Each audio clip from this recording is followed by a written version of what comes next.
Hi, everyone. We are back today to continue our discussion of the 5 most common root causes of miscarriage, which is pregnancy loss before 20 weeks gestation.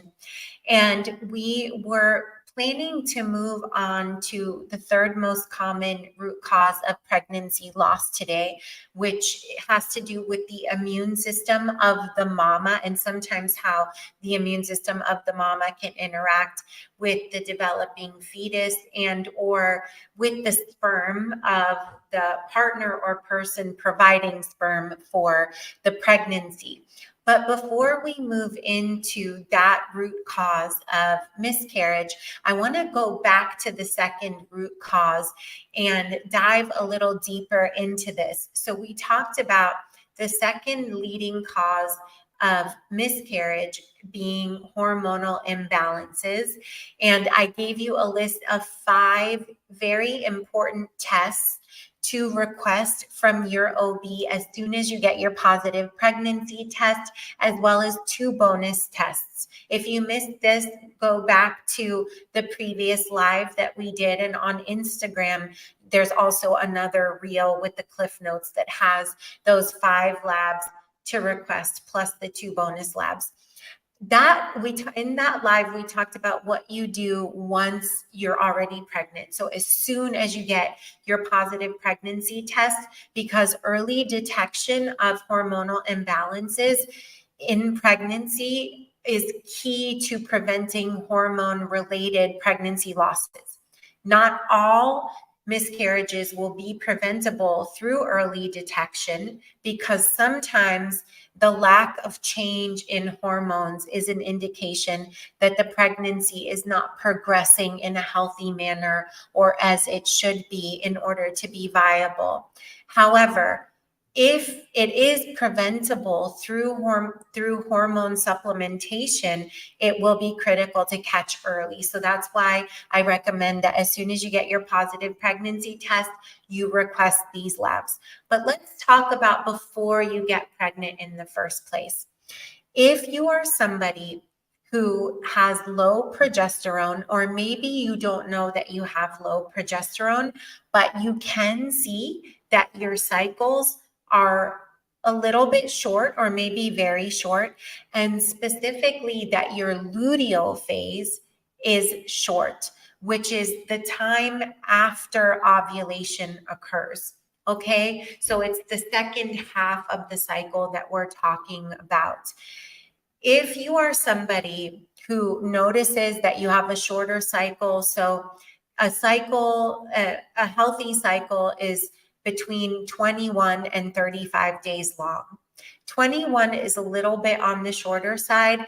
You may want to be looking for a cycle that's more like 24 or 25 days minimum. If you see your cycle on the shorter side, or it's just on the shorter side for you, so you're seeing your cycle get shorter and shorter, which, by the way, is one of the first signs of reproductive aging, that you might see your cycle start to get 1 or 2 days shorter. Usually the hormone progesterone is involved in this, and it's very common for progesterone levels to start to become depleted in women even in their 20s, but certainly in their 30s and in their 40s. And many women will need progesterone supplementation in early pregnancy until the placenta takes over progesterone production for the pregnancy, because progesterone is critical for sustaining the pregnancy. It's also critical for allowing for pregnancy to take place in the first place. So what I mean by this is that you need progesterone levels to become elevated enough and to be sustained for a long enough period of time for a fertilized egg to be able to implant in the uterine lining. So progesterone is involved in preparing the uterine lining for receiving the fertilized egg and for sustaining the pregnancy as fertilization, as implantation and continued early embryonic development is occurring.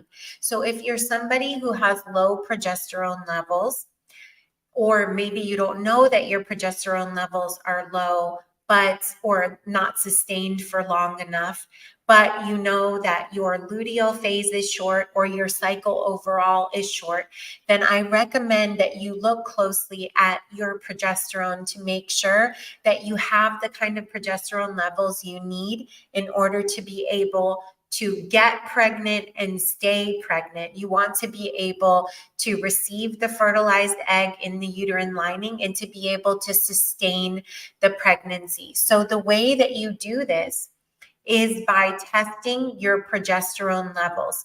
And you want to test progesterone 7 days post ovulation. And don't just assume that you ovulate on day 14. You've got to really know when you ovulate and then test your progesterone 7 days post ovulation. Because if you ovulate on day 10 and you test your progesterone on day 21, because that's when everybody says to test your progesterone, then you're missing critical information, but you're also getting inaccurate information because by then your progesterone levels have probably gone down.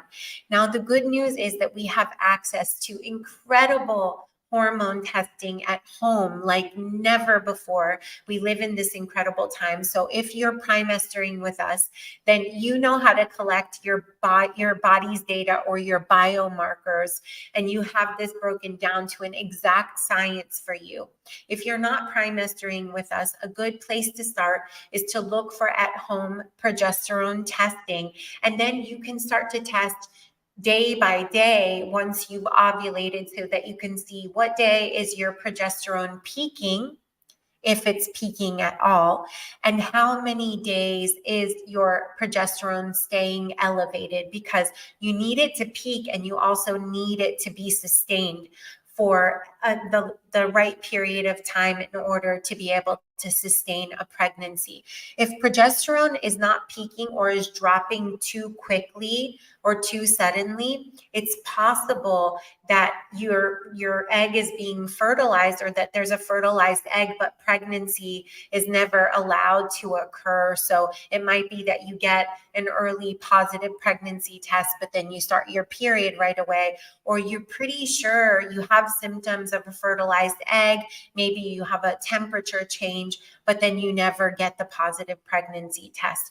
So this is one place where hormonal imbalances are fairly easy to detect and also can be remedied so that you can change this and you can allow yourself to get pregnant and stay pregnant. If you're somebody who has low progesterone and a short luteal phase, you need to be on top of your progesterone levels in early pregnancy as soon as you get your positive pregnancy test. And really, I want to say throughout the first trimester, the placenta takes over progesterone production around week 7 in general. That can differ by pregnancy, by person, but in general, it's around week 7.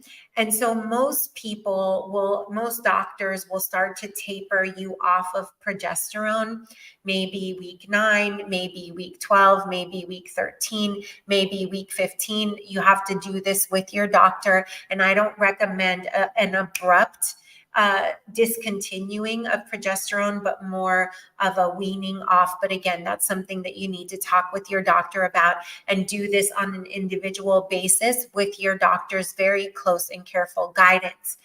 But it's up to you to catch your low progesterone in your menstrual cycle, if that is the thing or one of the things that is at the root cause for your inability to get pregnant or stay pregnant. And if you haven't tried to get pregnant yet, watch this, because this is a really easy pathway for preventing problems getting or staying pregnant. I'm so happy that I'm able to give you this information so that you can number one, have the information. Information is power, but only when you act on it. So collect your body's data, know what's going on with your body.